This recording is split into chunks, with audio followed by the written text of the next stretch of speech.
Hello साथियों, आप सभी को मेरा प्यार भरा नमस्कार।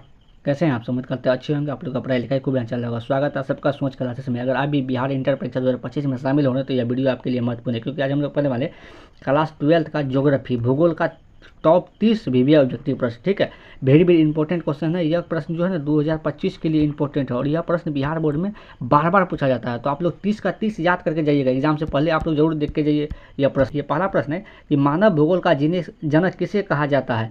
स्ट्रोबो को, टॉलमी को, हेक्ले को या रेटजेल को? देखिए, जिस भी प्रश्न का आंसर आता है आप लोग कमेंट में जरूर बताइएगा। इससे क्या होगा, आपका कॉन्फिडेंस लेवल बढ़ेगा। ठीक है, आंसर दीजिएगा सही। तो क्या होगा, मानव भूगोल का जनक किसे कहा जाता है? रेटजेल को। ठीक है, एक का ऑप्शन नंबर क्या होगा? डी होगा। देखते हैं 2 नंबर प्रश्न। तो ये 2 का प्रश्न है कि कौन नदी बेसिन पूर्वी भारत में है? Sindhu basin, Tapti basin, Mahanadi basin या माही बेसिन? बताएं, 2 का सही आंसर बताएं। कौन नदी बेसिन पूर्वी भारत में है? तो कौन सी है? महानदी बेसिन। ठीक है, 2 का ऑप्शन नंबर सी होगा। देखते हैं 3 का प्रश्न। ये 3 का प्रश्न है कि कौन सामाजिक भूगोल का उपक्षेत्र नहीं है? लिंग भूगोल, सांस्कृतिक भूगोल, सैन्य भूगोल या चिकित्सा भूगोल? बताएं, 3 का सही आंसर बताएं आप लोग। कौन सामाजिक भूगोल का उपक्षेत्र नहीं है? तो कौन सा नहीं है बताएं, इसका आंसर क्या हो जाएगा? क्या होगा? चिकित्सा भूगोल। ठीक है, 3 का ऑप्शन नंबर डी होगा। देखते हैं 4 का। तो 4 का प्रश्न है कि जनसंख्या वृद्धि दर सर्वाधिक है अफ्रीका में, एशिया में, उत्तरी अमेरिका में या दक्षिणी अफ्रीका में? बताएं, 4 का आंसर बताएं आप लोग। आप लोग आंसर जरूर बताएं। सर्वाधिक जनसंख्या वृद्धि दर कहाँ है? अफ्रीका में। ठीक है, 4 का ऑप्शन नंबर क्या हो जाएगा यहाँ पे? ए होगा। देखते हैं 5 का प्रश्न। 5 का प्रश्न है कि उच्च जनसंख्या वृद्धि दर कहाँ वाला देश है?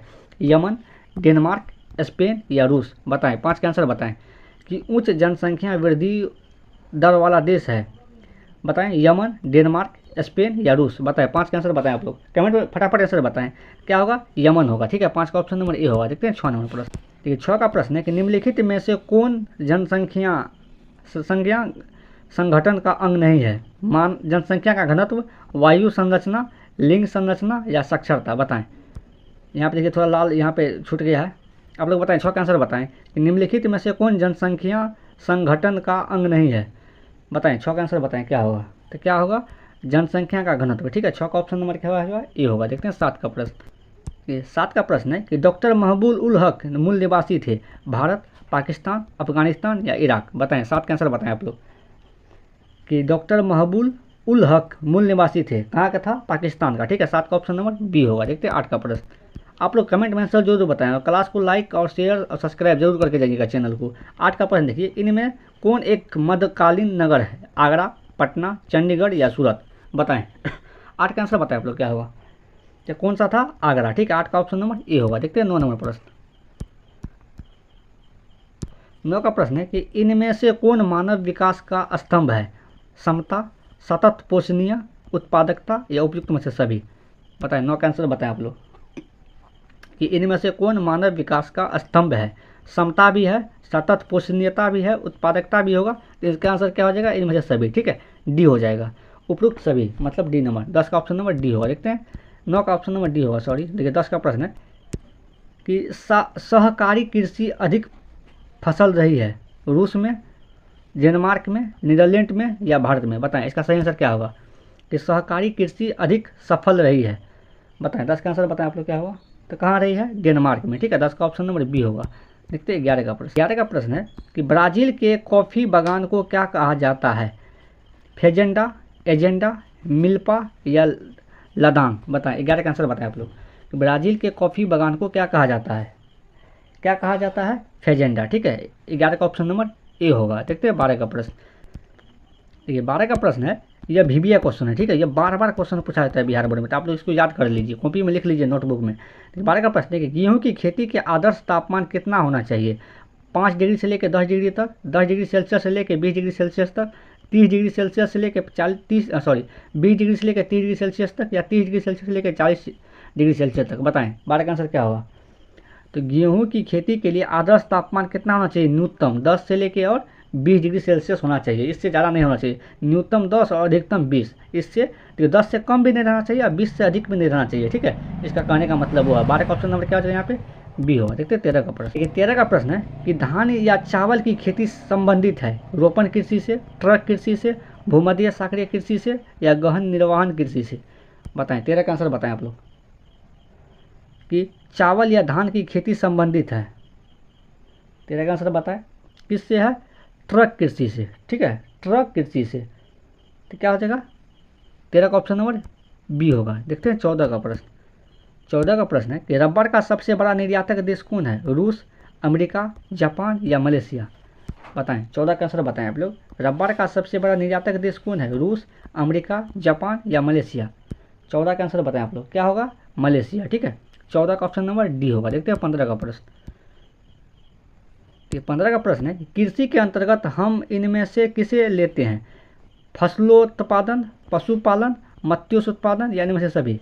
बताएं, 15 का आंसर बताएं आप लोग कि कृषि के अंतर्गत इनमें से हम किसे लेते हैं? किसे लेते हैं? इनमें से सभी लेते हैं। ठीक है, 15 का ऑप्शन नंबर क्या आ जाएगा यहाँ पे? डी होगा। देखते हैं 16 नंबर प्रश्न। लोग अगर यहाँ तक आ गए हैं तो क्लास को लाइक कर लीजिए, जरूर लाइक कीजिए, और चैनल पर नहीं हो चैनल को सब्सक्राइब कर लीजिए। ठीक है, ताकि इसी तरह के वीडियो आपको मिलता रहे। अगर सब्सक्राइब कर लीजिएगा तो आपके पास नोटिफिकेशन जाएगा, और अपने दोस्तों को भी शेयर कर दीजिए। ठीक है, जो एग्जाम देगा आपका दोस्त, सभी को शेयर कर दीजिए यह वीडियो को।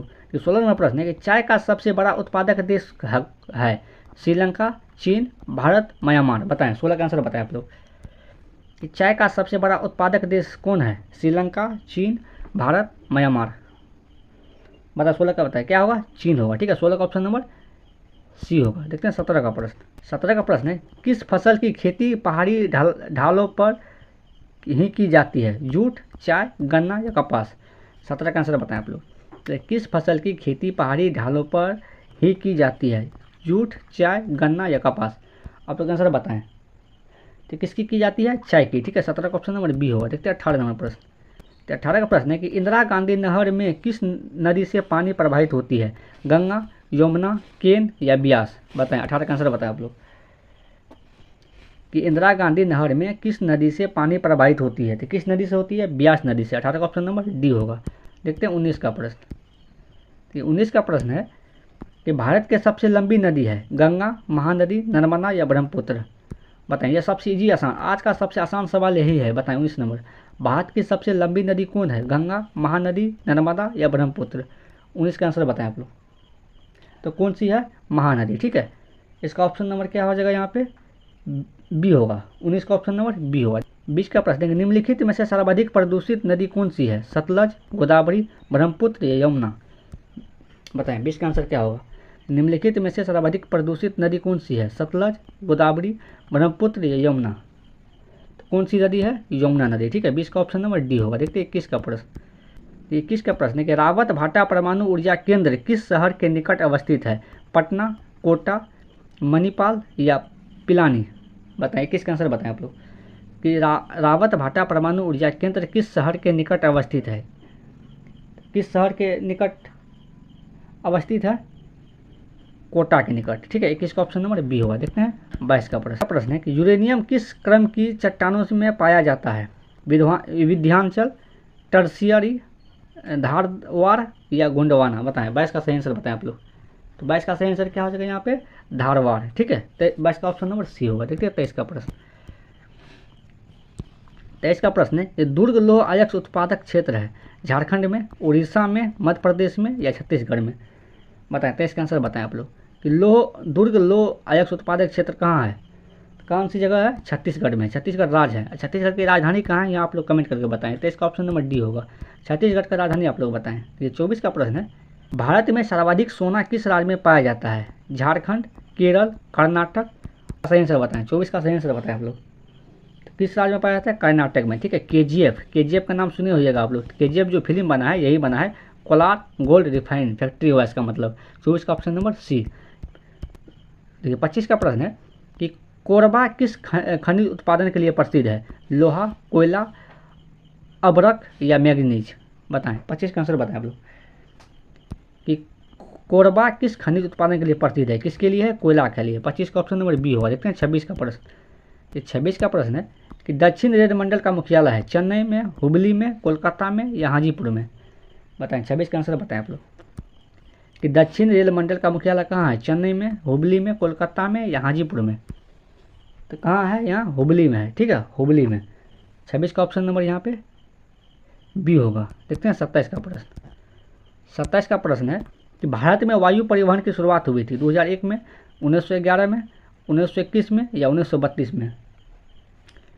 बताएं क्या होगा इसका आंसर। भारत में वायु परिवहन की शुरुआत हुई थी, तो कब हुई थी? 1911 में। 27 का ऑप्शन नंबर बी होगा। देखते हैं 28 का प्रश्न। 28 का प्रश्न है कि नागपुर योजना किस परिवहन से संबंधित है? जल, सड़क, वायु या पाइपलाइन? 28 का आंसर बताएं आप लोग कि नागपुर योजना किस परिवहन के से संबंधित है? तो किससे संबंधित है? सड़क। ठीक है, 28 का ऑप्शन नंबर बी होगा। देखते हैं 29 का कि निम्नलिखित राज्यों में किसमें जवाहरलाल नेहरू समुद्री पवन अवस्थित है? केरल, कर्नाटक, महाराष्ट्र या गुजरात? बताएं 29 का आंसर बताएं आप लोग। निम्नलिखित राज्यों में किसमें जवाहरलाल नेहरू समुद्री पतन अवस्थित है? 29 का आंसर बताएं आप लोग। तो कहाँ है? महाराष्ट्र में। ठीक है, 29 का ऑप्शन नंबर सी होगा। देखते हैं 30 का, और ये आखिरी प्रश्न है। अगर आप लोग यहाँ तक आ गए तो क्लास को लाइक जरूर करके जाइएगा। ठीक है, कमेंट भी कीजिए आपको वीडियो कैसा लगा, और आप लोग अपने दोस्तों को भी शेयर कर दीजिए। ठीक है, और चैनल को सब्सक्राइब कर लीजिए इसी तरह वीडियो देखने के लिए। तो 30 का प्रश्न है कि मध्य पूर्व रेलवे का मुख्यालय कहाँ है? कोलकाता, इलाहाबाद, गुवाहाटी या हाजीपुर? बताएं 30 का आंसर क्या हो जाएगा? तो कहाँ है? हाजीपुर। ठीक है, 30 का ऑप्शन नंबर क्या होगा? डी होगा। यहाँ तक वीडियो देखने के लिए आपको थैंक यू।